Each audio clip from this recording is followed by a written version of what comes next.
Kamusta ang lahat? Ayan na naman yung ulan. Mukhang may papasok na naman bagyo. Inyari, Philippines.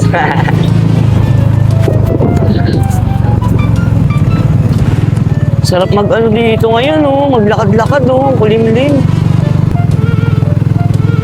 Saturday, Sunday. Try natin makabalik dito. Ay. Sarap sa tenga ng tunog ng ibon.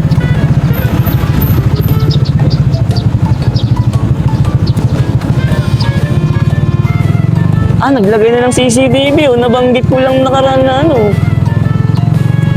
Nabanggit ko lang nakaraan na walang CCTV sa UP, oh.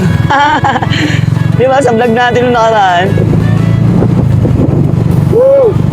Ayun, naglalagay na sila ng CCTV. Mas maganda, mas maganda may CCTV talaga. Pero kahit dati kasi, kahit siguro meron na rin ako 4 years na pabalik-balik dito eh. Mula nung na-discover ko mag-walking dito. Dati kasi sa circle ako eh. Wala talaga akong nakitang CCTV dito. Yung syempre, di ba, minsan ginagabi ako dito, inabot ako ng 8, 9, hanggang 10 lang kasi yung gate dito, dyan. So, sa Dagohoy, yung pababa ng Dagohoy. So, tinitingnan ko sakaling may mga away sa akin o may mga gumawa ng di maganda. Kasi nga, syempre, di ba, ang luwag na ito, walang ganong tao pagkaan. Tinitingnan ko yung mga poste niya. Wala akong makita. Pero yun, may nakita na ako ng CCTV rin. Ang galing, may CCTV na.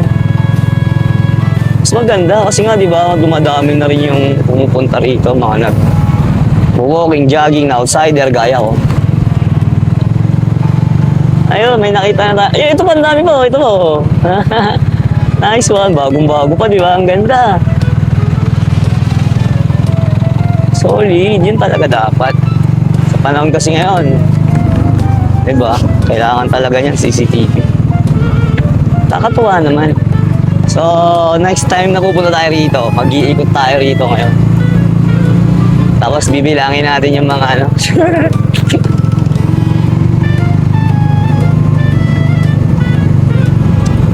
Uwi na tayo mga kabukya.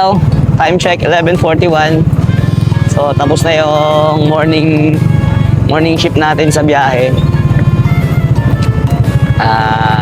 That's it for today's video. Ingat niyo palagi. Palagi mag-iingat. Always fit and healthy. Mabuhay kayo. Keep safe. This is Yans Babush.